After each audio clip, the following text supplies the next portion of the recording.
The Westwood One Podcast Network. Team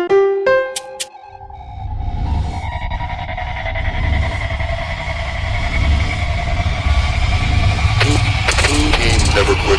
Team Never Quit. Team Never Quit Radio.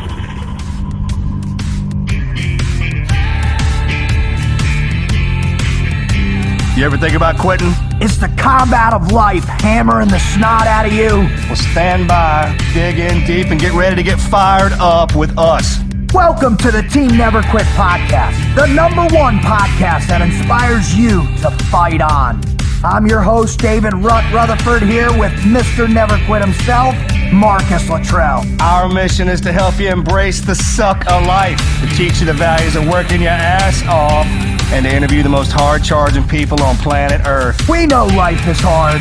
It's time for you to suck it up, Buttercup, and let us teach you to persevere in every environment imaginable by sharing real-world lessons learned by those who never quit. That's right. It's time, Marcus, for us to help them defeat the negative insurgency in their lives. You fire me up. Are you ready? I'm ready. Let's roll. Let's roll.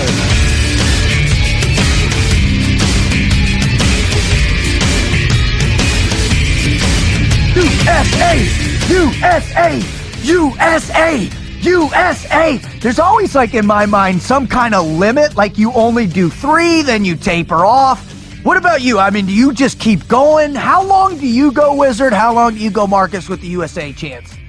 I've got USA chanting in my head 24/7. Mm-hmm. Wow. Did you hear that? God bless America and everything It's she on stands a for. deep track. On continuous repeat. Once I get, if I get fired up enough to get into that part of it, then I'm usually the last guy up. You'll stay in it until it. Hey, you remember them days, right? When I'll take it to the different. My buddies too, man. Like, I like to heckle. You're a heckler? I'm a heckler pretty bad, right? But not the loud. Do you heckle at your kids' games, like Axe's games? No, not kids. Okay. No, I don't mess around with. No, at Hunter's games. Yeah, college. Yeah. But I'm not the loud one. Like, I'll actually go over to like, damn it, here comes that Marcus. Yeah, I'll go over to the baseline. but what I do is I cheer. I talk. Can you imagine being heckled by Marcus? Like, you're a 16-year-old kid on first base, and there's Marcus, arms crossed, tats blared, like, hey, bada. Yeah. Hey, bada. Hunter, my oldest son, he's a state champion baseball. Yeah, awesome. And so at the games, right? My heckler, like, I don't put it down on the kid. I throw I motivate my team, Hunter, and the way I talk to them is just probably terrifying to the. I'll never forget one time it was something. Oh, Hunter was batting, right, and the pitcher threw one in and cranked him right in the leg or something like that. And everybody's like, oh yeah, and it got real quiet. Yeah. Of course, everyone looked over at me, and I was like, that's all right, shake it off. Don't worry about it, son. You know, you get worse. You get hit harder at home. I was standing over my arm. I was like, "Oh, worry, man. It gets harder. Hit harder than that at home." And everybody just kind of stopped for a second and then laugh at People are like scooting down the bench. And Hunter looks over. Hunter. I was talking to him, right? So he kind of just shakes it off, gets up, cranks one out. Grand slam. I mean, he was on fire, man. Good on you, Hunter. That team, man. I was so proud of them. And his coach was awesome. Yep. But let's go back to the USA chant and the power of that. I mean, it's in Wizard 24/7 around the clock, deep inside, but it's there. I remember the first time being overwhelmed with it was in the 1976 Olympics. That's when the first time it really registered for me. And remember, it was the 1900s? decathlon. Did you say 1976? Yeah. Yeah, well, God, I was 1. Yeah, bro. I'm a little older than you guys. How old were you? So you're like 3? No, I was 72. I was 4 years old. Okay, so you're 4? How do you remember the Olympics when you're 4? Yeah. I was thinking the same thing too, man. Kids, Addy, you'd be surprised with they can throw up from when they were 4 years old. Is infant amnesia is supposed to end in your 3s, right? 4 years old when your first real memories are supposed to be imprinted, and that's where you can recall to. For me, because I was so ingrained in athletics. I mean, my mom was state champion tennis player. I mean, all I did was play sports. That's it. So this was like the pinnacle for me. And I remember it was Bruce Jenner winning the decathlon. It was Mark Spitz And I just remember the fanfare and my parents going nuts over it and like, oh my God. And then the next big one for me was the 84 Olympics with Carl Lewis, right? And Edwin Moses. Yeah, I remember when that was a big deal. It started building actually the 80 Olympics, the 80 Winter Olympics was the 80 hockey. And that was one of the biggest memories. Miracle. The Miracle on Ice. And remember the chanting for those boys as they faced the Russians. Oh, man, that was epic. Even if you're not a hockey fan, man, that was great. Well, the greatest. And Carl Lewis and Michael Johnson. Oh. Every year there's an amazing, remember incredible. Dan and Dave? Who? Yeah, Dan and Dave. Dave, the decathlete. Man, that was huge, too. Absolutely. Usain Bolt. I mean, the list is when he came across that line and smiled at the... Oh. And they were like a second and a half behind him. Different level. Whole different level. Jackie Joyner Kersey, man. And we got someone... Remember the fingernails, boys? She's coming ripping through there. Everything about her. Man, that was... right. But you're watching those athletes, those Olympians, man, run and do all they do. It makes you feel alive, right? Like I feel like I want to go run. Proud. It makes you feel inspired to go work out. It makes you feel to be better. You're actually on the same team. That's the great part about it, man, is that you're on their team. Well, even if you don't play that sport, man, it's because it's an American thing, right? So you're of course you're rooting for them, man, because we're on the same team. I don't know, I'm not playing, but I'm over here cheering for you. And I got a story for you, right? So I went to this private school up in Connecticut for 5th year, and the guy I met there was captain of our football team, captain of the lacrosse team, captain of the hockey team. Nobody in his family had ever gone to college, no nothing. He sees this game. He says, Dad, I want to play hockey.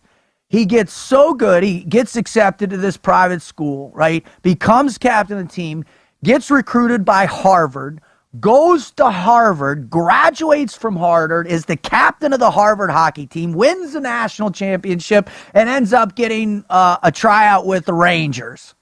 All from that, watching that U.S. Olympic sport. That's the power of it. That's the power.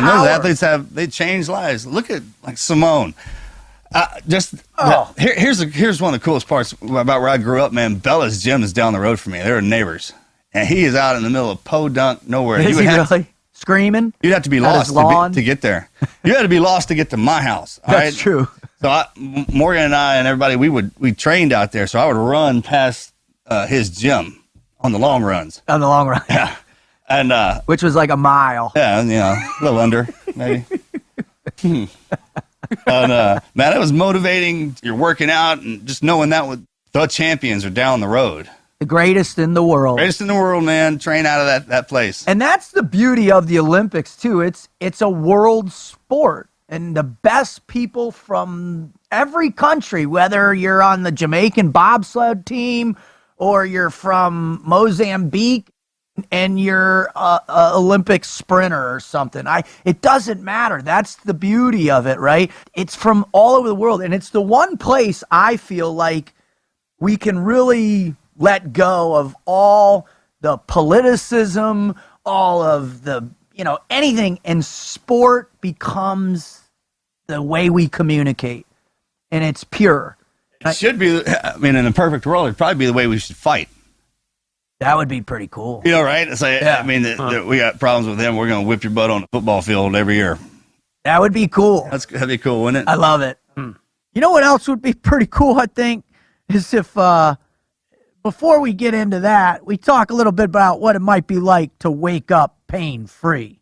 In fact, I can't even remember the last time I felt that. We talk about it all the time, Marcus, Wizard, and I, as well as tons of my other buddies that have been in the teams or special operations. It's just something we can't even remember what that feels like. Now, and instead of, the walking into a hospital or doctor's office in VA and getting prescribed a handful of opioids, which lead to addiction and all kinds of problems, we've got a solution for you.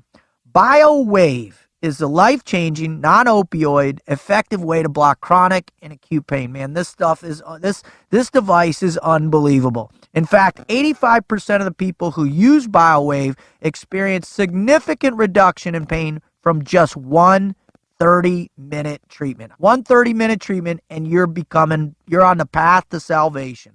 Proven effective over 15 years, used by more than 80 VAs, active duty military units, hell, our brothers in the SEAL teams, and most NFL, NBA, and Major League Baseball teams out there are using this thing.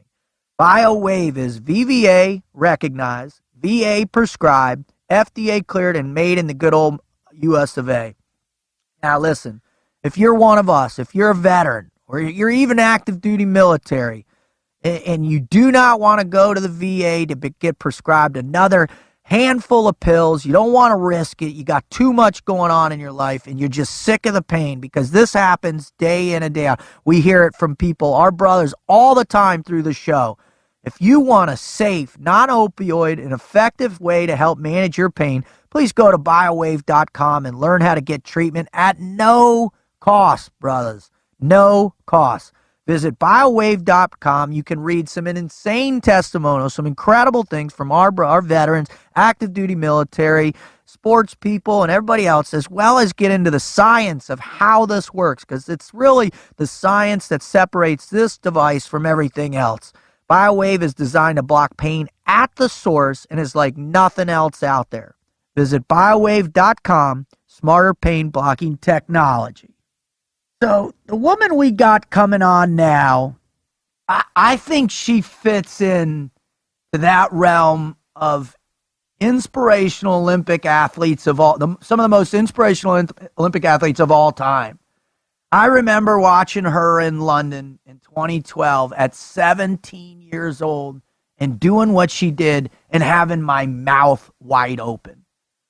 But the most incredible part about Missy for me is who she is as a person, right? The energy she brings to a room, the humility, the excitement, how she engages with people. She's infectious. Do you guys agree? Absolutely. Absolutely. I mean, you were just talking about how inspirational it can be to watch Olympians perform, but going beyond that, the whole element of her performance in Rio, which was disappointing, I think she would admit that, but the way she handled it on the world stage was next level. Well, that's what separates them. That's what champions do, right?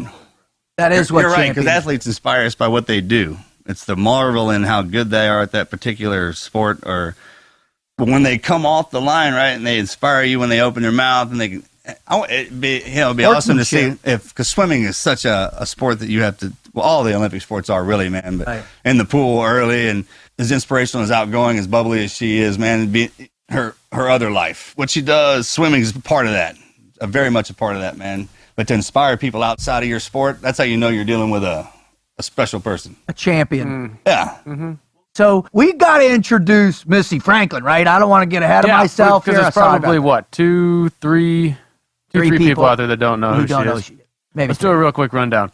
Born Pasadena, California, but I believe she spent most of her time growing up in Colorado and her swimming career.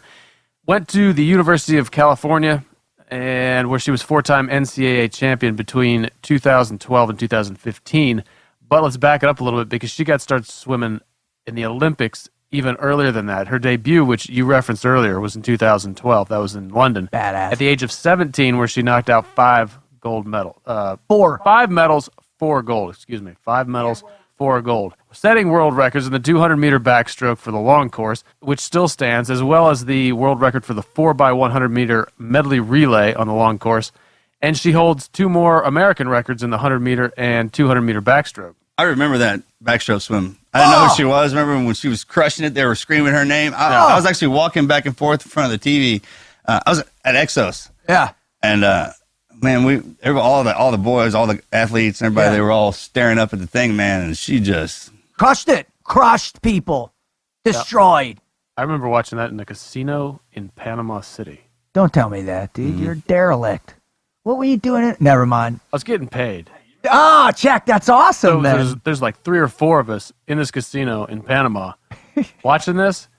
Nobody else could give a shit about watching the Olympics down there, right? Right. Except for these 3 insane Americans that are just making a huge scene, yelling and screaming just at the enough TV. people to go, USA! USA! If there's 4 of you, go, yeah! I told you. It doesn't matter. Comes out. All right, so after all that, she eventually turns professional in 2015. Now, she went to the Rio Olympics, of course. That's a whole other story. Her performance there was, as we said earlier, her response to that was world class, right? Let's get her on and talk to her. USA! USA!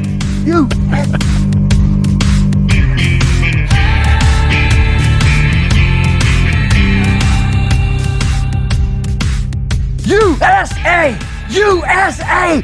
USA! Now I know Marcus, dude. I'm one of those Olympics dudes. Like I see it, I stand up, I'm screaming at my TV, I'm sweating profusely, I'm wearing my red, white, and blue, and I get overwhelmed with the pride, not only the pride, but really the beauty of the competition, man, because there are no other places left, I believe, on the planet where there's a purity of competition that brings out the best in the human condition. I think it's one of the only times where you sit down and you lose track of what you're watching, the sport, right? It's time. I know that doesn't make sense. It doesn't matter. Yeah, it doesn't make sense when you say it out loud, but man, I'm watching my teammate out there compete against everybody else, right? And you just want them to win, and that's the energy.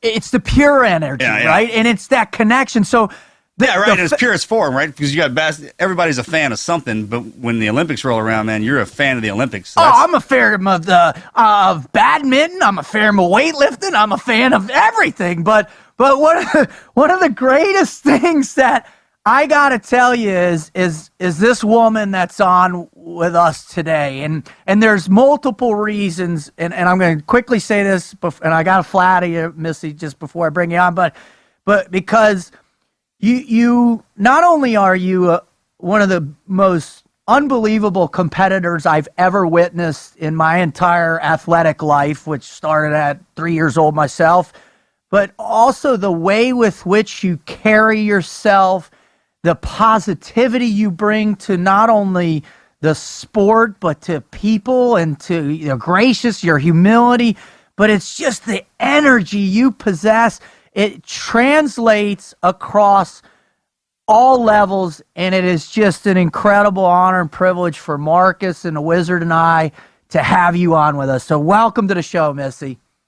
Wow, I cannot thank you enough. All of that means the absolute world to me. I'm so stoked to be here with you guys today. It is an honor to be talking with you guys. It's funny, and for our listeners out there, finding guests for the show is we really make a concerted effort to spread it across all demographics, all concepts, all professions, everything, because that's what we need to understand how people summon up the never quit mindset. So as you can imagine, you're always focused on trying to bring an Olympian in because of the purity of that. And I'm sitting with my buddy Lex McMahon a few weeks ago, right, Marcus? And I'm just like, I can't find an athlete. I would love to have an Olympian. And he's like, oh, dude, my buddy's like good friends with Missy Franklin. Would she be cool? And I was like, what? Where you been on that, dude? So obviously it came through. So I want to just thank everybody that involved us getting to you, Missy, and thank you for making time for us. It's perfect. Oh my gosh, I'm so excited that it worked out. All right. Now here's the deal. Now, just like any sport activity, just like any Marcus? Any warm up? Anything you got to do when you get out of bed and go do. Yeah, to get the body to go, the brain going, especially. We got to do a little warm up, Missy. So what we do is we do something called the Mad Minute. Now, in our world, in the special operations and intelligence world, you do a Mad Minute when you you capture some guy on an assault on a target. You give him this quick Mad Minute to get this. All sounds really familiar to me. Yeah, absolutely. It's exactly what you deal with every time you got to go in. As soon as you finish the biggest race of your life, and they shove a camera and microphone. Still breathing heavy. Yeah, that's the best part, right? It's like, Jim, run up in there. Can't catch my breath. Hard enough to get O2 in here already. All right, put that microphone. They need to put like a cannula on that thing, right? At least. Has the sympathy for the athlete while I'm over here hyperventilating because I just put out my soul to win this thing. Right? I actually yell at the camera when they're doing that. I'm like, look at this dude. Come on, man. She's got. Give her a break, man. Yeah. Give her a break. All right. Well, this. God, you ought to see. You imagine if they did that when we swim. I come out of the water. I got snot hanging everywhere. I mean, it's a put out evolution too, man. Oh, I Hated hated people. I had a hatred for people when I got out of the ocean. If you got near me, I would have stabbed you in your throat. Get away from me! I just got my butt handed to me for the last, 8.5 hours. I'm not letting a human do it. No chance. No. All right, Missy, are you ready for the Mad Minute? I am so ready for the Mad Minute. All right, Marcus. I feel like I was born for this. Like, this is what I was made for, this minute right here. This is the culmination of your entire career as the Mad Minute, right? Exactly right. All right. This is what I've been training for. This is it. Like, this is the moment. I'm going to need it. Right. That moment, right, when it all comes together. All right, what was your first car? My first car was a Toyota 4Runner. He was silver, and his name is Blake. But did you say Blake? Yeah. Why did you choose the name Blake? I was going to say, we get into that. That could be a whole conversation right there. It's a little embarrassing, but every Blake that I've ever met in my entire life has been very, very attractive. Has been and silver I just thought Japanese. my car was very attractive. So I went with Blake. That's genius, by the way. That's genius. Starting to run through all the Blakes we know now. All right, Wizard, throw one out, bud. Okay, give me one person that you admire for their physical ability and one person you admire for their mental ability. Oh my gosh. One person I admire for physical ability. That's so tough. There's so many. So I have gotten to know a lot of Paralympians over the years. Awesome. And in my mind, the Paralympics are just one of the most inspirational things you could ever watch, ever witness. And so there's so many Paralympians that I've met that have been through so much in their life and have, you talk about never quit. I mean, a Paralympian is literally the definition of never quitting. So Yeah, right. I've gotten to know some of them really well. People who have had these unbelievable accidents happen to them and go on to become multiple world record and gold medalists. And it's just, I honestly could pick one because I think they're all just so special in what they do and the way that they've chosen to live their life and fight for it, when a lot of people might have taken a different option. That is a great answer, man. That is an epic. How about mentally? Oh, mentally. Honestly, it's silly and it's cheesy, but it's my mom. I mean, that's cool. That's cool. The absolute best, and I can't even imagine growing up. I mean, she was working full time as a family doctor. She worked with people with special needs, and she was exhausted every day when she got home, but she would never act like it. And she would pick me up at 4 a.m, take me to work out, drop me off at school, go to work, pick me up, take me to work out after school, bring me home, make dinner, and just repeat. And she never, ever let it show. And she was so supportive, and it was amazing. And I think if I've gotten older, I've started to have a greater appreciation for her and everything that she's done for me. So I'm hoping to be half the mom that she is one day to my own children. Well, that's the start right there, is just the recognition of how awesome she is and that influence and allowing it to come through you. All right. If you could be a professional athlete in any other sport, what would it be? Beach volleyball. Awesome. Hands down. Yeah. Hands down. Very cool. I can't run in general, let alone on the sand, so I would make a fool out of myself, but I think it's amazing, and Carrie Walsh-Jennings is one of my Olympic role models, so for sure beach volleyball. I love that woman. Marcus can't run worth a squat anyway. No, you can't. You suck at running. Well-known fact that I cannot run at all. I don't even like talking about it. I'm right there with you. Yeah. Right there with you. All right, a movie character you'd like to play out in real life. Oh, movie character I'd like to play out in real life. Maverick from Top Gun. Oh! He was cool, right? Super cool. He was cool, man. Super cool. Only dude I know who ride a motorcycle down a flight line. He's legit. Well, all right. So, question for you. I don't know if anybody's been watching the news, but some Russian jet did a flyby on one of our stealth planes or something. And all I could think about when I heard the story was that the pilot gave our pilot the international symbol of hello. Yeah, I was wondering if that. Is that twisted? Yeah. Did you think the same thing? Oh my I God! got you. What were you doing up there? Foreign relations? Foreign relations, right here, buddy. All right, Yep. Wizard, fire away. If you could be president for a day, give us one thing that you would do. Let's just assume. No, if you could be Queen of the United States, Oh, interesting. we'll eliminate all the limitations on the executive branch for a day. What would you do? Oh my gosh. Okay, I don't want to get too political because I never really like getting into that too much. But That ain't us. I don't know everything. I don't know everything about it, and I wish that I knew more.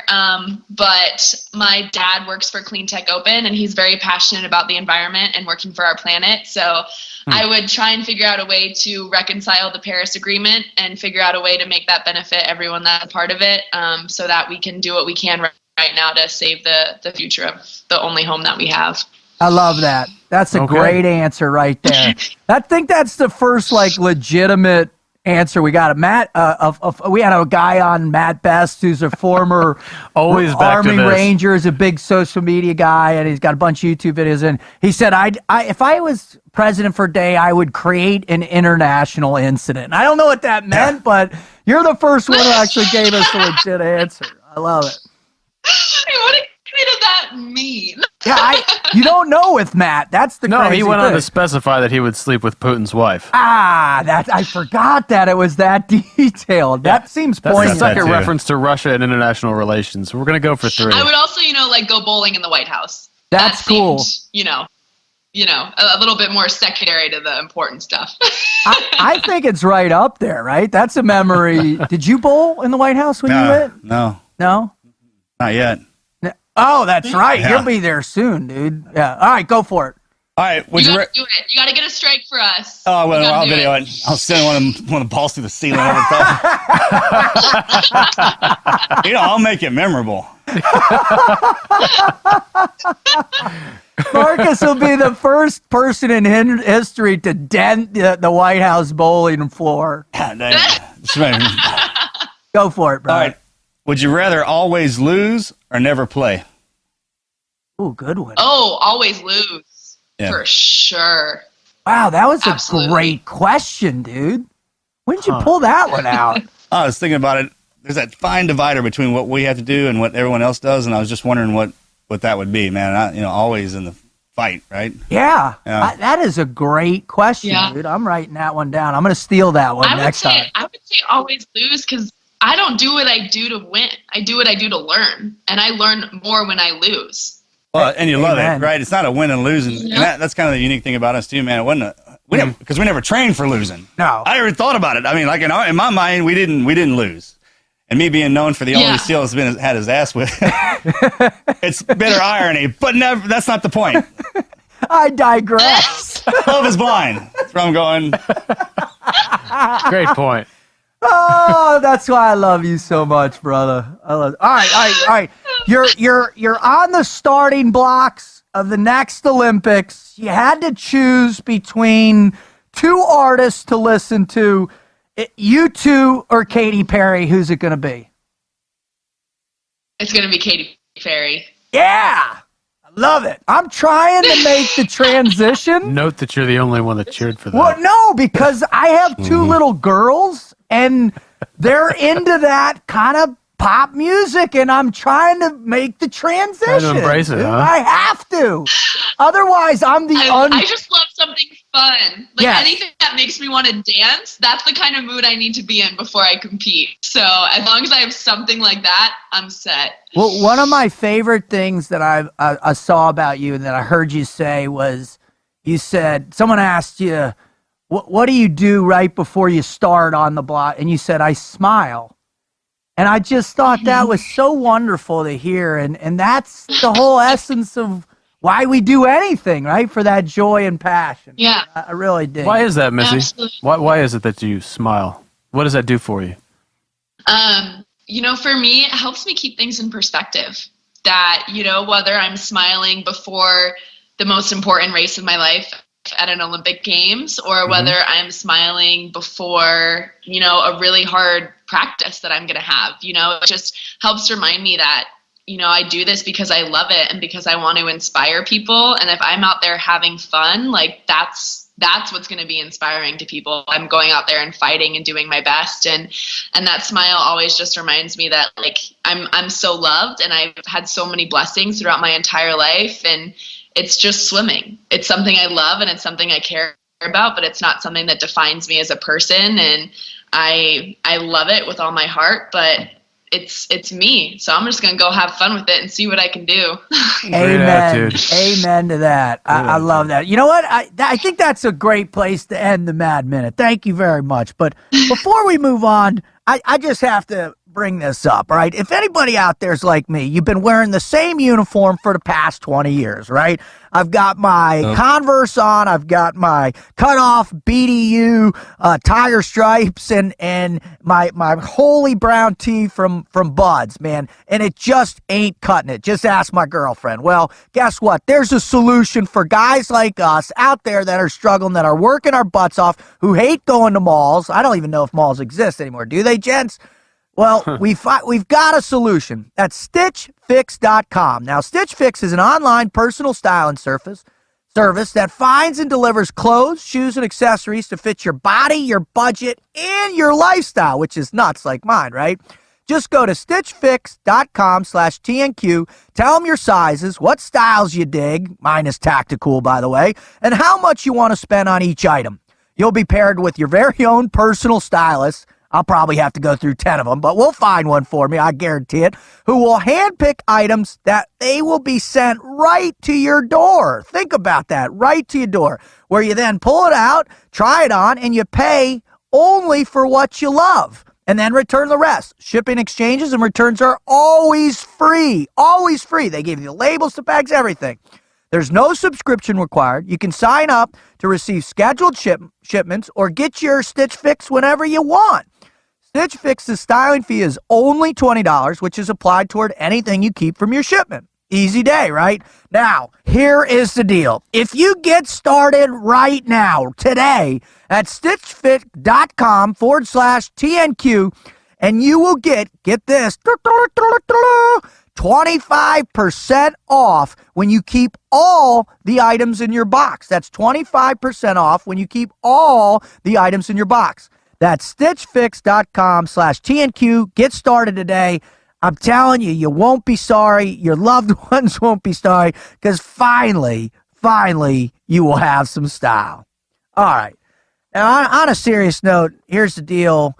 The reason why we do this show, Missy, is for really the meat and potatoes. Obviously, we've had some incredible stories and guests on before, and our listeners are here because there's a lot of people, as you know, I'm sure you get inundated with fan mail and people reaching out to you and telling you that I was going through this, I saw an interview, or I saw your performance, and it sparked something in me that made me want to change my life. And that really is the whole essence of why we're doing what we're doing. And so if you could, please share your greatest never quit story or stories with our listeners so they can gain some just profound insight from, the incredible person that you are. Well, thank you. That means a lot. I think mine might be a little different, especially, considering my career and what I've had, but I think my greatest never quit moment has been in the time of failure and not success. I've learned so much over the past almost 10 years that I've been on the national team. I started on the national team when I was 13, and I've traveled to 22 plus countries and seen the world because of this thing that I love so much. And it's incredible, but it's hard when you're 17 years old to come out on the scene and have the best meet of your life and, have it be an Olympic Games and have everyone know you for that. And I was so grateful for it. But coming into my second games, to have that kind of pressure was really unbelievable. At just 21, feeling all these expectations of having to be better than I was and having to bring that same personality to the table and still be the shining star, and almost as if I hadn't gone through anything in the past 4 years. Like, It was almost like I should have been able to just right back up again. And so I definitely think that was really, really hard. And so I trained harder than I've ever trained before in my life. And, trials, I didn't make the team in all the events that I wanted to, and that was already very emotional. And getting to Rio, that was my never quit moment, was just swimming at Rio, because I knew that I did everything I possibly could to be prepared for that moment. And for whatever reason, I knew that I wasn't going to be where I needed to be. To still go out there and to still fight and to still give my best, knowing that I felt like I was going to be disappointing people, disappointing myself, disappointing my family, disappointing my friends with my results. Like, that was the hardest thing I've ever had to do in my life. But it was either, not go and just give up and not try, or it was just going out there and kind of like we were saying, either would you rather always lose or never compete? And I would have so much rather gone out there and fought for it regardless of what the results were. And it gave me the opportunity to be an inspiration in disappointment, which is what I really felt like I was being called to do during that time of my life. Is I think it's very easy to be an inspiration during times of success and during times of great accomplishments. It's easy to inspire people when you're doing great and everything is going perfect. It's not easy to inspire people when your dreams have fallen apart right in front of you. And so I took that upon myself to say, you know what, everyone fails. Everyone has dreams that they want to achieve that they don't. And that doesn't mean you don't try, and that doesn't mean you get down on yourself. It means that you still handle yourself in exactly the same way as if you had just won every single gold medal. Like, your attitude should never change regardless of what that outcome is. And so looking back on it, I'm very grateful for the opportunity and the learning experience that it was. But going through those games, and we were joking about it earlier with the cameras being right in your face, but having to get out immediately after every race and having people, ask what's wrong with you? Like, what's going on? Like, why aren't you doing what you're supposed to be doing? Like, how are you? Like, you must be so disappointed in yourself, and just really just knives to heart, and, repeatedly through the entire media zone and after every race, to go through this and just saying, like, I don't know. Like, I did everything I possibly could to be here, and for some reason, like, it's not here and it's not happening, but I'm still doing my best, and I'm trying as hard as I can to have a smile on my face through all of it. And so it's definitely not the most fun experience to go through. Oh my God, I can't imagine. But looking back, it's been incredible, the influence that it's had on my life and on me as a person. And I'm a firm believer that everything happens for a reason and on its own time. So still learning from it every day. But I think fighting through that meet, fighting to be as much of an inspiration as I still could, even though things were going the complete opposite way that I wanted them to, was probably my biggest never quit moment. That's a great point. I mean, you have the pressure of training, right? Pressure to make the Olympics, and you have the pressure to win the gold medal or to perform. Your first game's out. I mean, if you just dominate, and then when you go back, you have the exact same pressures as you had at the beginning, but then you have that added one, right? To repeat. Oh, yeah. I mean, it's kind of one of those deals when we were talking about how humble she is. When the athletes that stay humble, the people that support them, they'll always support them because they're humble, and it reminds them that, hey, I can do that. There's a chance I might be able to do that too. When you get the cocky athlete, everybody wants them to fail. Totally. Right? Even though you rooted for them in the beginning, right. It's once they get there, you're like, man, I don't think you're appreciating this. I want to see you get beat. You know what I'm talking about? It's unbelievable. The pressure, there's just, everyone thinks just getting in the pool and swimming that's the competition against each other is the one thing, man. But when you have that added pressure, having to go back in there and still carry that's kind of something that's supposed to fall on you with age, right? I mean, that kind of pressure falls on you with age, so like, oh, I've been in this situation, I can handle this. And you get that right out of the gate.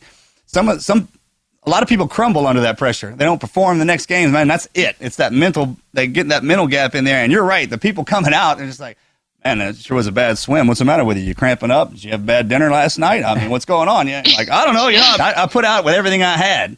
a lot of people forget. I mean, those athletes are in there. The competition between the other people is one thing. The competition with us, I mean, as a country, we put that on them. Like, hey, you're representing us, man. Get in there and do what you got. Yeah, exactly. Well, the pedestal something is very interesting. And if we could just backtrack a little bit after the London Games, obviously that had to have just flipped your life just on its end. And now all of a sudden you because you seem like the person who appreciates, the influence that you have. You really do. You don't tread lightly with it, and you understand the power of it. And who was it that helped you adapt to that level of influence and keep perspective on it after the London Games? Oh my gosh, there's so many people. I would say, it was for sure a combination of my parents, my friends and teammates, and my coaches. Those three, the people that have been with me since day one, awesome. Who constantly remind me like who I am and why I do what I do. I think they were there to help remind me to first and foremost enjoy the ride, like to think that this thing that I started when I was 5 years old that I love so much, now has given me this platform of inspiration. And that is such a privilege in and of itself to just soak that in and realize like what had happened and what I had accomplished, and really appreciating the hard work that had been put into that, and also to remind myself that I am who I always was. Like nothing was different about myself, 3 months after Rio versus 3 months before Rio. It was exactly the same person that I am today and that I always will be. And so to have that kind of grounding, to have that kind of humility surrounding me all the time, it really has helped shape me to who I am today. And it's all from the people who know me better than anyone else. We talk about that all the time. And Marcus, you just, I love the way you talk about how, what's the saying that you say that? Oh, they have a strength that covers down on a weakness that I possess. And I love that comment, right? And they have a strength that covers down on a weakness I possess. And everybody that's come on in dealing with their never quit moment, or like you said, your most successful moments, they always have that thing. So what were some of the things that your parents, your coaches, and your friends and teammates would tell you even after Rio? What was some of the ideas that you gravitate towards that they would repeat over and over for you? Yeah, so I think one of the things that they really helped reinforce, and now it's one of the greatest things when I go talk places, when I go meet with kids, of all ages, one of the greatest things I talk about is that you are so much greater than the one thing you identify with most. So cool. Whether that's being a Navy SEAL, whether it's being an Olympic swimmer, like you have so much more to offer than just what it is that you're best at or what it is that you're most passionate about. You have so much else that you're capable of doing. There's nothing stopping you, from whatever it is. So for me, like there's so many different things. And I think Rio was hard because, I didn't realize how much I related my identity with swimming. And so when that was taken in such a harsh and disappointing way away from me, it really forced me to look inside myself and say, okay, like who am I when I'm not successful at swimming? Who am I when I don't have this thing that's been such a huge part of who I am my entire life? And, it really was incredible. I sat back and I said, I'm a daughter, like to my mom and dad. I'm a daughter of Christ. Like Amen. I'm a friend. I'm a cousin. I'm a classmate. Like I'm a teammate. I'm all these different things. And there's so much more that I have to offer as a person than just what I can do in a pool. And to have that moment, again, we go back to it just being very humbling and realizing, and it's a hard lesson to learn, but it's also a beautiful lesson to learn because you realize that you do have so much more to offer than what maybe other people just see you being able to offer. I love that concept that you're more than a title, you're more than one specific act, and I think one of the beautiful aspects in what you talked about was the influence and disappointment. And it's really a unique concept that for most often within the human condition happens in very private ways. And I think one of the things that and I'm going to shift focus a little bit over to Marcus, and one of the things that really, makes me so proud to know Marcus is what he was able to do in a similar fashion with Lone Survivor, and how that story really enhances people's belief that saying, hey, even people that are at the pinnacle of their game fail in capacities, much of the time by extenuating circumstances beyond their control. But if you just stay in the fight mentally and be, like you're saying, Missy, who you are to your core and what you believe in and what you're faithful to, man, you can have as much of an influence as in that disappointment as in success. I think that's awesome storyline, Marcus, and you felt that quite a bit, right? Oh, yeah. Yeah, absolutely, man. We say don't ever let anybody's perception of you become your reality. Yeah. And I mean, if you need to take a step back and ask yourself what you are, that's okay. I mean, that happens to you when you're younger, too. And if you get in a discipline like swimming or anything that has to do with the Olympics, man, that is a focus that is unbelievable, right? So you can you get this preconceived notion that this is all that I am, but it's not, man. This is just it's part of me, all right? And it enables me to be everything else. Well, I'm sorry, I didn't mean to cut you off, but you're onto something there in its essence. And it's how many hours have you been in a pool? How much shriveled skin? How many aches and pains? How many early mornings? How much regulated food? How much? I mean, the magnitude of that effort, it's not the Olympic gold medal that defines Missy. It's your focus and your passion and your love and the willingness to sacrifice in all those. Oh, what the gold medal lets everybody else know what you put in. That's when you stand up there and you put that gold medal around your neck. That's so we can all look at you and say, man, that put the work in. You can just kind of assume that you have an understanding of what that means. But the best in the world, that's what an Olympian is. You know, you're standing up there, the best in the world, man. That's right there. And who put the work? Missy, can you help our listeners understand the power of hard work in shaping the mindset, and what reward will they feel when they start moving into that realm of sacrifice? Oh, absolutely. I mean, in my opinion, the harder you work, the easier it's going to be to have that mindset to push you forward, because the more you pour yourself into something, the more you dedicate to something, the more you're willing to make sacrifices for it. Like, that is just such a huge part of giving a piece of yourself up so you can truly do something that you know you're capable of doing. And maybe you don't know you're capable of it. Maybe you're just hoping that you are.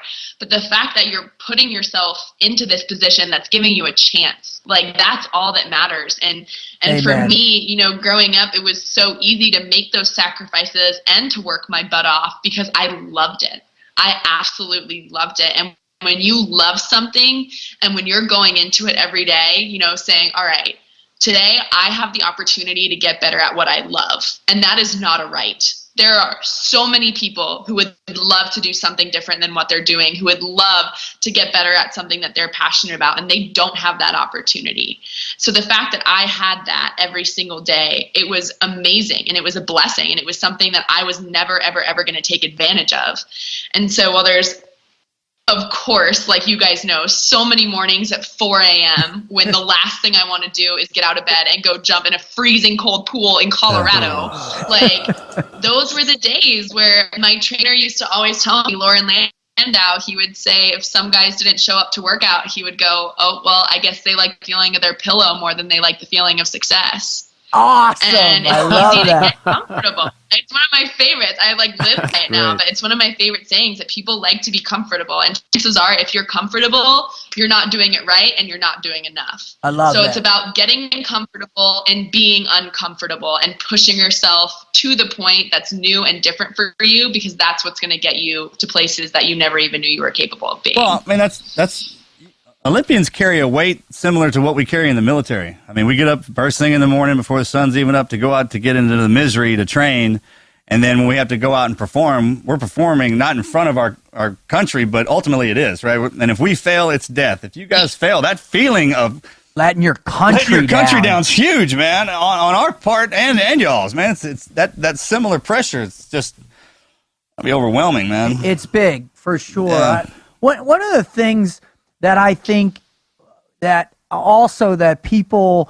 We've talked about the support structure in those trying times. We've talked about the work ethic in those trying times. Or is there something that when you're in the midst of the pain, where your shoulders are on fire, where your back, where your eyes are burning, and you got another 3 hours, what are you saying to yourself, Missy? Do you have a mantra? Like Diana Nyad used to talk about when the jellyfish were stinging her face and she felt like, she was going to stop breathing. She'd start singing songs in her mind. She had a song she would sing, or, she would think of a particular mantra or something. Other people talk about other powerful moments. You have something like that you recite or you go to?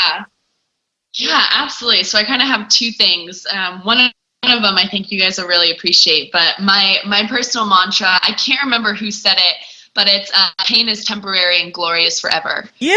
And for me, when I repeat that, it's just such, especially in athletics, it's such a good reminder that heck yeah, this hurts right now. Like everything, I can't feel my arms, I can't feel my legs, I don't have oxygen, like my body just is literally shutting down. And it's just that reminder that that's not gonna last. Like in 10 seconds your hand's gonna be on the wall and it's gonna be gone. And you turn around and if you see something that you've always dreamt of accomplishing, you're not even going to remember the pain. It's not going to be there. But what you accomplish, will stay with you forever. And when I was in London, what they did is they had every country's flag lined up above the middle of the pool. And about 15 meters out from the finish, they had the American flag. And I was warming up and I saw this and I was doing backstroke. And I told myself, it was the night before my 200 backstroke. And I said, I'm going to be coming in. I'll be almost done. I'll be more exhausted than I've ever been in my life. But when I see that American flag, I'm going to remember who it is I'm fighting for, why I'm doing this, and how much bigger this is than just me.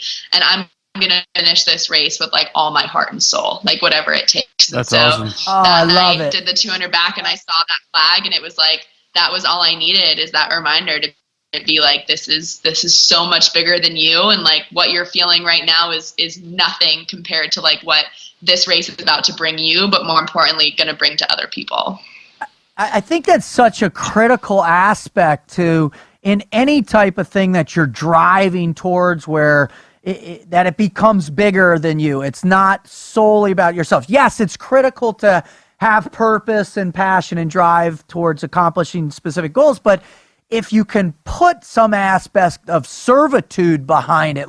I remember my first trip to Afghanistan was SEAL Team 1, and we all were wearing New York City firefighter patches. And I remember before every op, we'd go out and, you look down at that patch, I'd rub that patch, and it was for those firefighters. It was for all those people in the towers. It was for the people at the Pentagon. And I've heard similar stories from, your era and even eras after that, when you can manifest effort through higher level meanings, you're able to really push past those. What drowns the pain out? Yeah, that's what drowns the pain out. That feeling of you didn't even have to accomplish the mission, right? You just, at the end game, you know what the end game is, and once you've been there, that's the beautiful part about it too. Once you've experienced it and have it as a training. Right, once you know what that end game is, man, the pain that you have to go through in the middle is worth it, because at the end of it, that accomplishment, man, just you don't even feel the pain anymore. And believe it or not, it's still there. You're like, oh yeah, man, I was dying just about 2 seconds ago. I literally felt like I was dying 2 seconds ago. What just happened? Because you can't go from feeling like you're about to die and then being perfectly okay in 2 seconds. No, whatever. The end game just flushed all that out, and that's the drug, right? That's the drug. Rush, man. That's what gets you back in there at that 4 a.m. yeah, this is terrible, man. Why am I doing this? And then you think back to like yesterday or something, like, yep. I see it, man. I got it. All right, it's worth it. And then that pain threshold, each time you fall into it and you keep pushing, it actually stretches your pain threshold like a muscle. I love that concept. You know what I'm talking about? Yeah. And then and how you know if you put more work in than the person next to you, man, is when you both get in, because humans are humans. You're going to find out who's trained in the pain threshold the longest. And that's when they die. And that's how why our training is the way it is, right? They completely wash away every like good feeling. Because from the minute we get up to the minute we go to bed, it's chaos and pain. And then you learn to thrive. You're like, hey, let's do this, baby. I don't want to go to bed. I want to get up. I'm scared to go to bed. Yeah, totally, totally. All right, this is an interesting question. I'd love to pivot back to you, Missy, on pain threshold and how it relates not only to obvious the physical pain's obvious. You just went through 2 shoulder surgeries. But more so in the mental pain of moving through the extended period of failure like we talked about. Do you use the past mental pain as a motivator for what's ahead of you?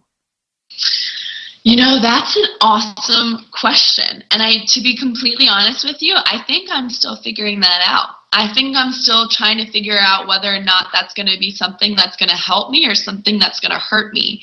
And I'm kind of giving myself the space to figure that out and just to like let that happen. And, you know, if I'm having a hard time, you know, maybe think about the things that I've been through and think about how hard it was. And, you know, then if that doesn't always work, because sometimes that doesn't leave you with the best taste in your mouth, right? You know, thinking about, all right, instead of, you know, maybe focusing a little bit too much on those disappointments, like, why do I want to do this now? Because the only reason why I want to do this now is so that I don't feel disappointed. In my mind, that's not a good enough reason. And so I need to find a reason that's like, I want to do this now because right now in this spot, I want to inspire again. I want to make a difference again. I want to be better than I ever was. And all of those are so much more than just, I want to fail. And that's the only reason why I'm still doing this. So I think it's a bit of a combination, but I think mainly it's going to be a lot of me looking forward as to why I want to do this right now with who I am today versus why I would have wanted to do it 6 months ago. Yeah, I think it's important to say this too. I mean, there's times in everyone's life, especially if you compete at a level like everybody here, that where you're going through all that and you're racking your brain for that motivating piece of whatever, and then sometimes it comes down and be like, well, I'm just here and I can't quit because no one will come get me, and I already started and going. And you're just like, I'm the one that has to do this. That's what it boils down to, man. And I was thinking about what you're talking about. Like, we went through Hell Week and that relative pain. Yeah. When I was in Afghanistan, I knew how long I could go. Because of that. Right. And that pain that we go through in our past is just something, it lets us know what we can take, not what we have to take every single day. I mean, it's kind of like driving down the road and you miss your exit. Yeah. You know the next exit is 20 miles down the road. You can do it. You have figured out every way to either turn around or just suck it up and be like, damn it. Missed it again. You know what I'm talking about? And that's when you start rattling those things in your head.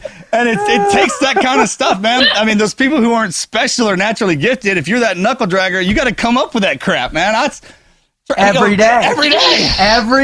This is point of no return motivation. Yeah. Totally. That's genius right there. It's point of no return motivation. And we had an op one time. Literally, the sun went down, we inserted, and rear security was still on the insertion on top of the mountain because the terrain was so bad. There was a mash chief out there who was like, I quit. I quit right now. Damn it. Gotta get out of here. And he goes, wait, I can't quit because I got to get out of here. It was so bad, right? And then it's just that moment you're like, man, that's when it helps to have teammates. Totally. You know what I'm talking about? Yeah. Totally. Really? Yeah. Man. Yeah. Do you have somebody right now specifically, and you don't have to name them by name if it's true, do you have somebody right now that you're bouncing these questions off of? Like maybe somebody in the athletic world or at the high level. I'm sorry, let me interrupt you real quick before we go down that road. Let's find out, she said that she's working on trying, whether that's going to be beneficial to her. Where are you right now, Missy, mentally? What are you focusing on? What is your approach now in this road back? I just want to hear that before we, move further. No, absolutely. So, it's a very different spot than I've ever been in before. You mentioned it, and not only am I coming off kind of the emotional injury per se of Rio, but also the physical as well. I just had 2 shoulder surgeries earlier this year, and it turns out you kind of need both your shoulders to swim. Like, who would have thought? Yeah. So, like, getting back into it, it's definitely been it's been challenging and it's been hard, but I'm in an amazing training situation right now. I'm still training at Cal Berkeley, but I'm training with the men's team. So it's me and 35 guys every day, and they're amazing, and they totally kick my butt, and it's awesome. And I love being pushed that hard every day. And I think, I've taken a little time off to just be present and enjoy some of the things that I may not have had the opportunity to enjoy before. So I'm taking the summer off from international competition, and instead I'm going on a 10-day long Mediterranean cruise with my parents. Yeah, that's cool. The past, 9-10 years of my life, I've never ever been able to do anything like that before. And so I think it's really important for me right now in this time of my life to be normal, to be as average as possible, and like have a real summer and be with my parents and spend time with them. So that way, when it is time for me to get serious again, which I foresee it being very soon, that I'm ready, that I'm filled up, that I've had, this love and this time to really just be me and enjoy these experiences, so that when I come back, I'm fresh and I'm rejuvenated and I'm ready to just work my butt off again. You can tell you love the water. I mean, if I was going on vacation, it damn shouldn't be a cruise. I should go to the mountains. Or something. Well, she lives out in the desert. Yeah. You know what I'm The desert. There's no water at all. I didn't want a glass of water. Man, I love it. Yeah, it's that torture segment of the water that just ruined me, man. Hey, I'm with you, brother. Right? Yeah, you can keep it. You want to go on a cruise? No, I don't want to go on a cruise. You touched on a really, I think, profound concept of refilling the soul.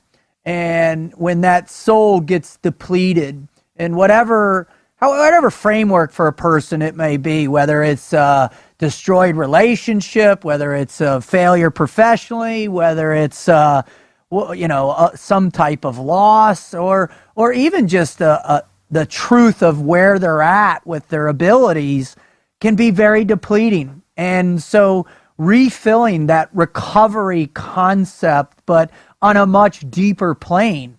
And so to revisit the question that I asked right before the wizard so rudely interrupted me with the best question of the interview so far. I don't know about that. What? It was awesome. What? You're awesome. Who is the person? You are awesome. Missy, you're awesome. Marcus, you're awesome. Everyone's awesome. Awesome. Missy, who are the people that are refilling that reservoir for you right now? There's a lot. Right now, the main people are the people who see me as so much more than just Missy the swimmer. Cool. So, that's talking about people who just love me for exactly who I am. And if I decided to give up the sport tomorrow, which I won't, but they would be the people that would not be any less a part of my life or would love me any less, that they see my value as so much more than that. And so I think I needed some of that from them and to spend time with them, and they've been so gracious to give me some of that and help me fill up, and then I get it from different places. I think we go back to having that balance, and I talk to people in the swimming world who have gone through something similar to see how they handle it. I talk to people who have no idea how to swim about what I'm going through and what their experiences are, and just having, I think, different people to get opinions and bounce it off of really helps you kind of form your own personal perspective on it and helps you get through it. So I'm very fortunate to have literally the best support system ever in my life. Awesome. All right. So in this downtime, what are the things that are in your life that give you joy like swimming does? Or, what are your hobbies? What are the stuff you like to, what type of books do you like to read? What What music are you listening to? What shows are you binge watching on Netflix? What does Missy's life look like outside of the pool, which is a big part of who you are and your character as in its totality? Good question. Yeah, absolutely. So normally it's almost entirely taken up with school. So I still have a year left at Berkeley, and it just, oh my gosh, it wrecks me. So I love going to school. I learned so much, but it's one of the most challenging things. Berkeley is amazing, but it's so tough. So normally that's what I'm doing other than swimming. But during the summer, when I have a little bit of a break, I still love to learn, but I kind of like to learn different things. So being a Christian is the most important things. It is the most important thing in life. And so Amen. I love to read books and, go through and, whether it's, different topics or, different Bible studies. And I love mentoring to people and, being there for them and helping them in their walk with Christ. I never feel like I'm doing anything that will be more meaningful than when I'm doing something like that. So I love taking the time to do that and just grow in my faith and grow in my relationship with God. And I love to eat. So I love going to new restaurants and like trying new food and exploring the areas that I'm in. Like, just really, I love adventures. I love adventures with new people and with new food and with, just being able to go out and have a great time and just let life happen wherever you're at. That's cool. I'm assuming that, you're inquisitive at high levels with other people and that you're fascinated by their stories as well. You kind of exude that desire to want to learn about others. I mean, that's part of the great humility of true champions. Yeah. If you tell us a little bit more about the interacting with children and those influences. I know it's one of those things that really has a lot of passion. You mentioned it a bunch of times. There's a lot of stuff online available about it. Can you teach us a little bit about what it is you're doing with kids and why it's so meaningful for you? Yeah, absolutely. So one of the first things anyone knows about me is that I am obsessed with babies and kids, obsessed. I have this serious problem where I will touch random strangers' babies in public, and I have to remember that that's super creepy and not okay, and I can't do that. And if people ever come up and ask me to hold their child and take a picture, they don't realize that they're not getting their child back. I love them. And so just getting to spend so much time with them, a lot of the stuff that I'm doing as a part of, different foundation, USA Swimming Foundation, Safe Splash Schools, is essentially just getting kids in the water and teaching them how to swim. I'm really fortunate that I'm in the only sport that will save your life and the only sport that you can do for the rest of your life. Amen. And so the fact that I get to go out and give lessons, drowning is an epidemic in our country. It's unbelievable. I think it's upwards of 9 people drown every single day. Wow. Which as a swimmer is just so heartbreaking because that is so preventable. It's so preventable. And so a lot of the work that I do is just going into different areas and visiting different swim clubs who are really trying to make a difference with getting kids involved in swim lessons and providing discounted or free cost swim lessons to communities that may not have been able to afford them, and just getting in the water with kids and seeing how much fun they have and their love for it. And it's awesome. I get to combine 2 of my greatest passions, so I couldn't be more fortunate. That's cool. That's really cool. Well, I got a question real fast. I know a lot of times people are watching the Olympics, how do you even get into that? I would imagine some people it's not even in my area to even start training to compete to get to that platform. I mean, is that true? It's hard to make the games, but is it difficult to even find a place to start training to where you can compete to get there? It's very unique and it's different for every sport. Oh my gosh, I've been swimming in Colorado my whole life. They have different kind of swim clubs across the country where you can go, but if you look at the national team, everyone is so spread out and everyone is at their own clubs with their own teams. There's not really 1 or 2 places. We have the Olympic training centers that you can go and train at, but a majority, especially of swimmers, don't live there full time and actually train there. So a lot of it is just finding a place that works best for you and whatever makes you happy. And, growing up being a swimmer in Colorado, a lot of people were telling me, like, you need to move. Like, you're with this coach that, was just started, and, he's never done this, done that. Like, you need to be in California or Florida or swim state. And, my parents and I would just look at them and be like, it's working. Like, why would we go anywhere? Like, swimming fast. Like, why should we change that? And so I think a huge I love it is staying true to who you are and finding what you need and making the most out of it. But it is. So I was fortunate enough that at 7 years old, I found the coach that would take me through both of my Olympic Games. That's incredibly rare. But I think, it does. It comes down to just putting yourself in a situation where you're able to get what you need. That's cool. That's really cool. Well, all right. So, we've been on for quite a bit of that now, and I know you're probably got to go, prepare for your next meal or wherever you're going to go party tonight. I don't know. But so before you jump off, what are the things there are a couple, just two final things is if the person that's sitting listening to you, whether they're driving in their car or they're in the gym or wherever they are and they're listening to your interview now, is there a couple takeaways, 2 or 3 things that you believe can be kind of the spark for them that you've utilized in your life and that you feel that are accessible to all of us?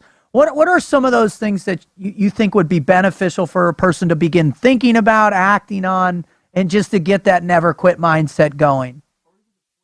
Yeah, I think 2 of them, one of which we really touched on a lot before, but it's being just as much of an inspiration in disappointment as you are in success. I think that just expands on so many different levels, whether it's family, whether it's work, whether you got a promotion or you didn't get a promotion, whether it's so many different things where we fail and succeed in different areas of our life. And I think, one of the greatest challenges we have as human beings and people is to still be the people that we want to be when things don't go our way, because that's incredibly hard and that's a huge challenge. And I think just letting people know that it's not easy for anyone to be humble and to not bawl their eyes out when everything is just a mess, but still doing your best to keep a smile on your face and trying to inspire and show that strength that you have and just share it with everyone that's around you. And I think my other one, just with how my career has gone, is that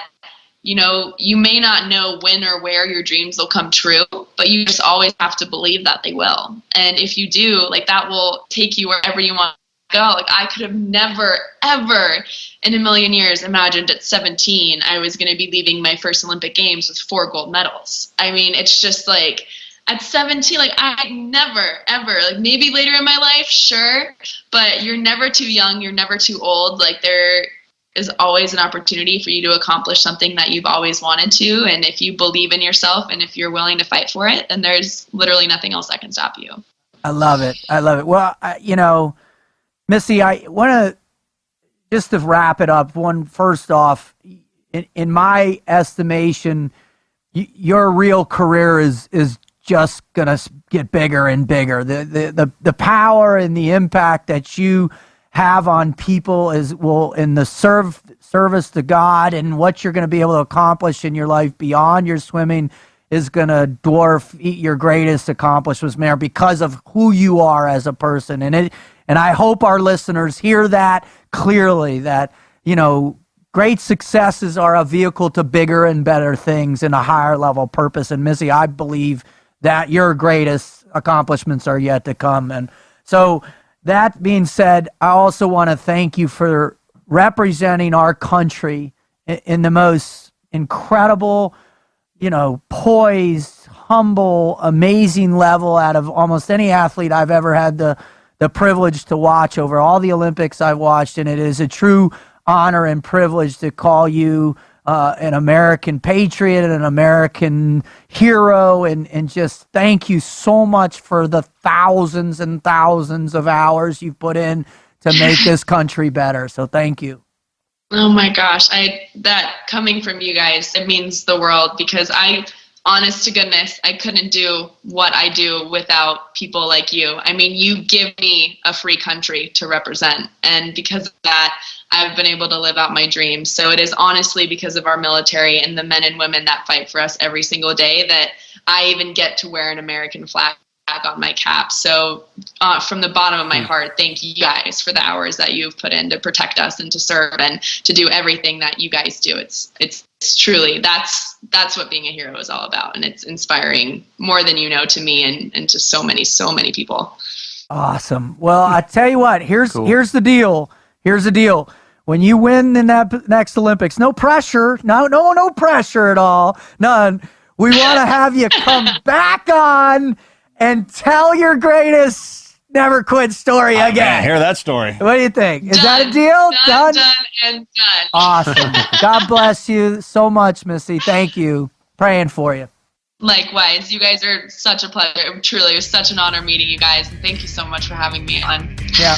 Take care. God bless you. Take care. God bless. Bye-bye. Bye, Wizard. See you later.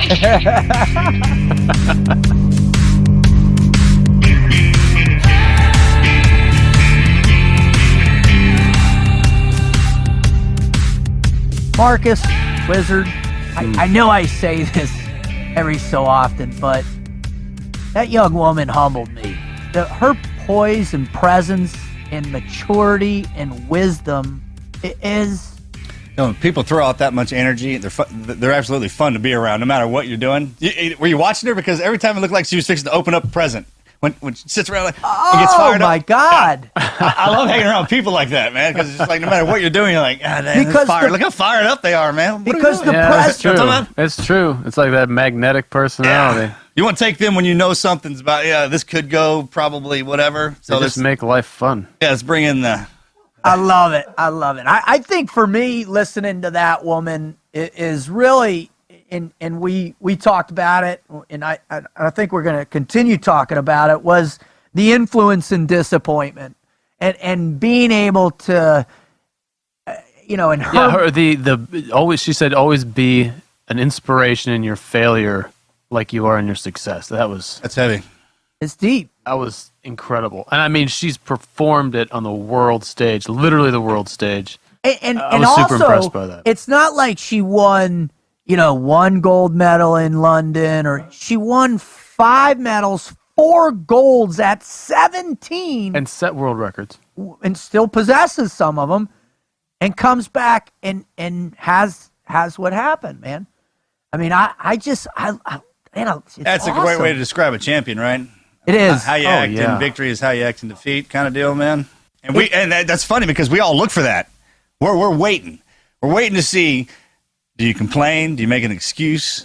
And remember, and the levels start going down immediately, right after the event, after everything's said and done, man. We want to hear what comes right out of your mouth, and that literally is going to take you up a notch or take you down one, right? Total heavy breathing and profound statements, yeah, right? Man. Well, it's interesting, and one of the things that Wizard you had found right before in an interview she posted on Twitter a couple months ago, before when she had her shoulder surgery, said she was worried that to come out with the surgeries in fear of that her fans might believe that was the reason she didn't perform. She was injured. Yeah, that's what I'm talking about, Roger. Yeah, see? You know what I mean? And she was adamant at saying, that is not why I didn't perform. I just wasn't there. I just didn't have it on that day. And that's what blows my mind. Because when you think about swimming, the thousands of repetitions, it's endless, the time invested in at that level swimming. Isn't that the craziest thing, man? Is that it does it for us too, man. And that's why it's so important to have your teammates, because no matter how hard we train them, how many millions of times we do something, sometimes, man, the feeling didn't show up. Yeah. Right? You know what I mean? It's like, I'm here, man. I know how to do all this. But then there's sometimes when we're doing our deal where we're love, right? The energy's flowing, man. Where you don't have to talk. Nothing, man. It's just gone. Changes and transitions. That's when we break. We do some gnarly stuff, and then there's that day, man, where you suck. Man, what the hell? Nothing flows. Right? The flow state. I love that. Just Thanks nothing flows. The Wizard. What did you take most away from Missy's interview? Outside of what we already just talked about, I think it was you asked her or mentioned her smiling, because that's something we read. It was in our research that she does always. And then I was like, why do you do that? I wanted to hear a reason behind it. And I thought it was just so interesting how her answer spoke to, I think, her approach to why she does what she does. And I think it spoke to the attitude that she's carried through this difficulty, what got her to so much success, and what just continues to move her forward. I was really impressed by that. Marcus? You kept talking about this, and I love saying this to you, man. I'm an adventurer by nature, too. Mm-hmm. And a lot of people think there's no more treasures out there, there's no more adventures, or getting on a ship and sailing into something unknown. Well, man, walk outside and take a left instead of a right, that kind of thing, man. I dig it. And if you wake up thinking every morning, man, something great's going to, an adventure, we're going to make something out of this. You know how it is when we're all together, man. You know, something's going to go down. And because we know that, we put all the energy into it to make it the best time we can absolutely have. And that's why our stories are so epic. I like where you're going. I think the fun of life and how we share that's the adventure, right? She exudes that. I mean, there's people that go through just a second of the bad stuff she's going through, and it ruins them for life. Right? They walk around with a frown or head down, just quit. And man, she's just full of just ready to get back in there, and that goes to the point to where, man, I didn't come in here to beat you. I came up here to see you try to beat me, right? I'm gonna have a fun time doing this, right? And I'm gonna put out with everything I had. And we talked about it a little bit. It's, you know, when you're on that stage representing the country, you know, some of our countrymen don't think some of the stuff's funny that we do. Right. You know what I'm talking about? You're dealing with personalities when it comes. I think that's a lot of people. You know what I'm talking about? It's like, hey, that's why there's different TV shows for different people. But when it comes to the Olympics, there is different sports. But ultimately, you're an Olympian. You representing all of us. That's why when they screw up over there, it's such a big deal. Yep. Like some people are like, that's not a big deal. But, you know, hey, go further down the line over there. It'll be a big deal to somebody. For sure. Knowing that they carry that at 17, God, man, remember, we talk about this all the time. 17 years old, dude. I wasn't ready to walk around with a medal around my neck. Negative. I shouldn't have even had car keys, you know? Yeah. Well, for me, the greatest takeaway is just her energy and the fact that, you know, just her ability to stay positive and to have that energy, to recognize the power of influence, in particular from her parents, from God.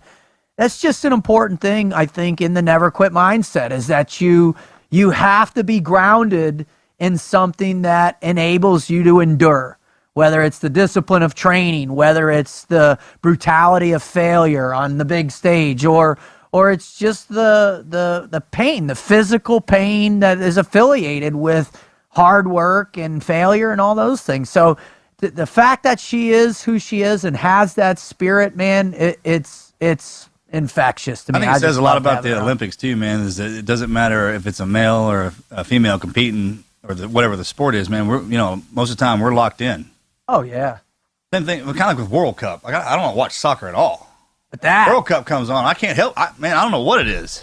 It's the country, I think, as it's represented. I mean, I'm in there, dude. You gotta root for the home team. Yeah. I love that. Doesn't matter what the sport is. Exactly. It could be eating hot dogs. I'm gonna be rooting for the guy. Right, the dude, that one Oriental guy. Nathan's hot dogs. I could not care about gastro Olympics or gastro athletes. Yeah, gastro athletes.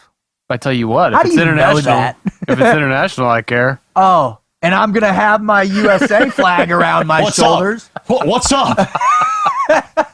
What are y'all doing here? What do you mean? What are we doing here? What are we not doing here? Why isn't everybody here? On that note, let's shift to again talking to the people that we love so much, and that's our listeners and our fans. And just thank you so much for who you are and that you keep coming back to this podcast. That is certainly why the three of us do it. You are the inspiration for us. You are the reason why we go out and we find people like Missy Franklin to come on to help you, to help inspire you to overcome the obstacles in your life, to face the grace adversities, to push yourself in the combat of life, and to find that never quit spirit.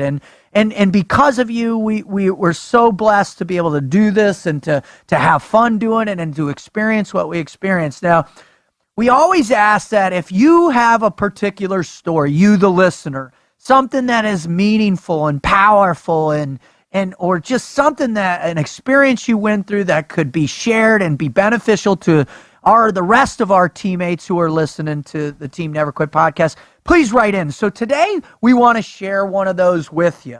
We want to share this great story, and Wizard, I think when you found this one, man, this was really good. I agree with you. It's not, there's not a lot to it, but it's poignant and powerful, and it gives you a true essence of who this person is and what's in the future to come for her. So let me read this for you. My name is Hannah. I'm a law enforcement officer in rural Wyoming. It's my dream job. I spend summers driving, hiking, and four-wheeling in the woods for patrol, and spend my winters patrolling by snowmobiles and skis. I just wanted to thank all of you who do the Team Never Quit podcast, Marcus, Rut, Wizard, all guest hosts, and everybody else involved. The T&Q podcast is the best motivational, badass pick-me-up I've ever found. Somehow, somewhere in my life, nice. That was good. Yeah, it's pretty cool, huh? Good, right? Yeah, it's awesome. That one rolled. Oh, We should hire her. We should. She could write Pretty content good, right? for us. Hannah, stand by for a follow-up email. Stand All right, by. so, hold on, let me get back. Somehow, somewhere in my life, I discovered a never quit mindset. It got me through field training and some pretty intense and stressful moments, but it really came into play in my life a year and a half later. Last fall, while on duty, I was dealing with a subject who suddenly became increasingly aggressive, angry, and borderline assaultive. For a bit of perspective, I'm a pretty tiny chick, 5'4", and pretty damn skinny. And this guy was literally nearly twice my size and solid as a rock.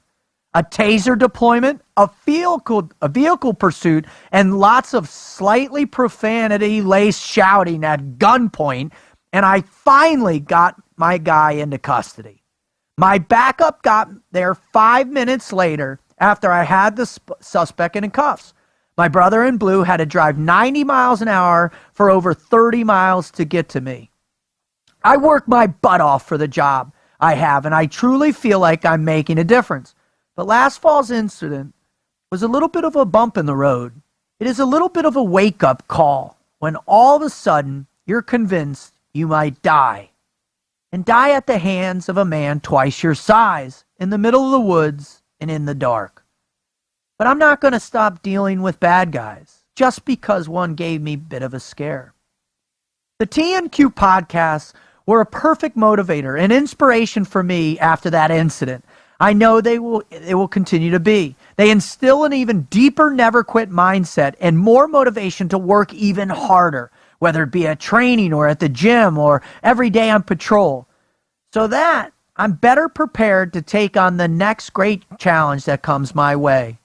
I'm so thankful for y'all and your dedication and passion for sharing stories of ordinary people with extraordinary mindset who do incredible things. God bless and keep up the good work. Hannah, thank you for writing in. Yep. Really appreciate it. When you hear that, I mean, it's about the fear we face, right? And how we use that fear to get back in the fight to make ourselves better, whether it's a little bit at a time or it's a lot, depending on how our work for it. So yeah, whether it's a high stress situation or if it's just getting out of our comfort zone on a daily basis, try something new. Try something new. So thank you for writing in. Thank you to everybody else. Again, if you want to participate, it's simple. Go to the tnqpodcast.com webpage and submit your story. If it's awesome or it really moves us, we're going to read it on air. And Marcus, if it's awesome and off the charts, what happens then? Bring them in here and look at them. We're gonna get them on with us, man. We're gonna get you on with us to have you tell your story. We're gonna drill down on you like we did Missy and all our other guests. So keep them coming. If you're also a big fan and you're listening, you're downloading on iTunes or SoundCloud or Google Play, what we ask of you, the three of us and the rest of the team here, is tell somebody you know that's struggling. Tell somebody that you know that needs a boost, that's searching for that one little piece, that one little spark that's going to push them outside that comfort zone and help them, get better at life, to take on those hardships and do it with a smile on their face like Missy Franklin. So I just want to say, as we sign off, I want to say I'm thankful for God Almighty. I'm thankful for my girls. I'm thankful to all of you, the two of you, and doing this with me. I'm thankful to be back, and I just want to say I'm thankful for the listeners for sharing with us these stories and to keep inspiring us to do this. Marcus, what are you thankful for? I loved having her on, man. Me too. Yeah. We were talking about one of those, that best way I can describe it, that bubbly personality, right? Yeah. All that energy comes out and gets you in a good mood no matter what, man. So thanks for coming on and doing that. And just like you said, Rep, man, thanks to everybody to come back on here and keeps listening to us and allowing us to do this and meeting these people. I mean, have you sat back and thought about that? What we get to do? It's cool. I mean, It is amazing, it's unbelievable, right? man. It's super cool.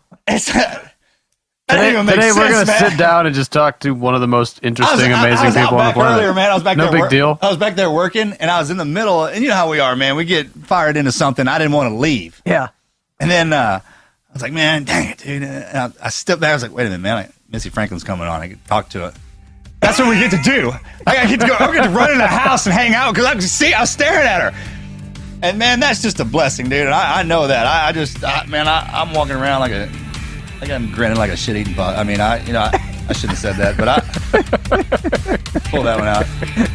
It's cool, man, right? Yeah. It blows me away. It's awesome. I mean, I was staring back over at you, man. I can stare back through my past and all the different ways, just the way we look. And just to be able to sit up here and do that, and the people allow us to do that, man, that's a blessing in itself, man. So thanks for that. And I'm out. I'm out.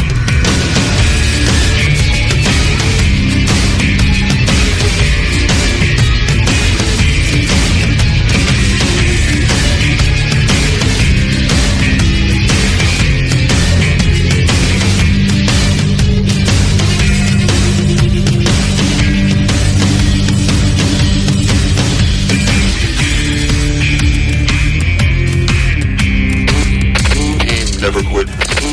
Never quit. Never quit radio.